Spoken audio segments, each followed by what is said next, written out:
Now, this latest tariff threat is also a serious concern in Alberta. Well, energy is our largest export to the United States. Alberta beef and dairy producers are also potentially at risk. 150%. Also potentially at risk. They're charging us over 200. Right now in Alberta, there's a growing sense of unease. Everyone's talking about energy exports, but farmers know the next hit could come to their doorstep. Beef and dairy producers are bracing, because while Trump talks tough about Canada's 300% dairy tariffs, something worse is unfolding, quietly, painfully, and fast. Within 48 hours, over 200 shipping containers filled with American cheese, worth nearly $3 billion, were rejected by Canadian authorities and sent right back home.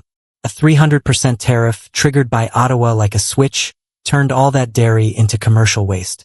Once meant for foreign shelves, it's now being dumped into U.S. markets like clearance junk.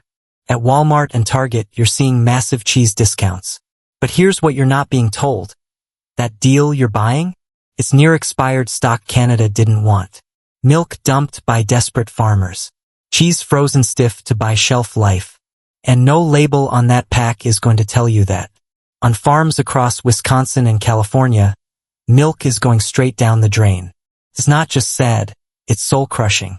Small farms that weathered storms for generations are folding overnight. Since 2020, hundreds of dairies in Wisconsin alone have shut down. And the worst part? Washington hasn't said a word. This isn't just another trade skirmish. It's a full-blown collapse of trust in the American food system. Our cheese, once a symbol of pride, is now being offloaded like a liability. And while grocery chains scramble to push the surplus, families are unknowingly consuming what the rest of the world rejected. Canada's move wasn't just smart economics. It was surgical. A 300% tariff here, a quota slash there, and suddenly the U.S. dairy network was on its knees. Under the USMCA, the U.S. could only access 3.6% of Canada's dairy market without triggering penalties. But when that threshold was crossed, Canada didn't blink. They acted.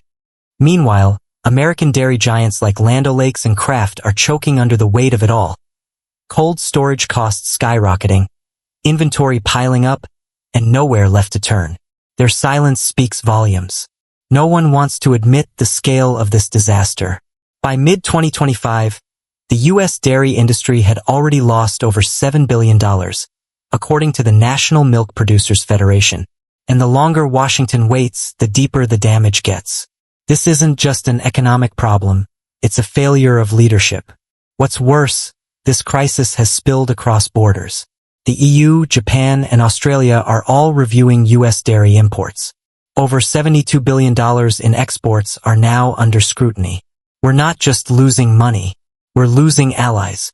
Back home, there's no labeling law to warn consumers that their bargain cheddar was already rejected overseas. No notice that it contains growth hormones Canada banned years ago. No sign that it's barely within its shelf life. Canada's dairy sector runs on strict supply management. Every drop of milk is screened. Hormones like RBST are banned. Provinces like Quebec have full traceability from farm to fridge. In contrast, we're clearing expired exports through domestic checkout lines. No questions asked. This isn't just about cheese. It's about trust in our food, in our government, in the systems that are supposed to protect us. So where's the response? Where's the plan? Will Washington step in and stabilize a dying industry, or let it fall to save political face? Because this isn't just a dairy crisis anymore. It's a test of how much the American government still values the people who produce its food, and the people who eat it.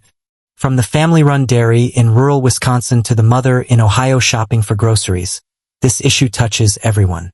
And yet, the silence is deafening. This isn't just a trade war gone wrong.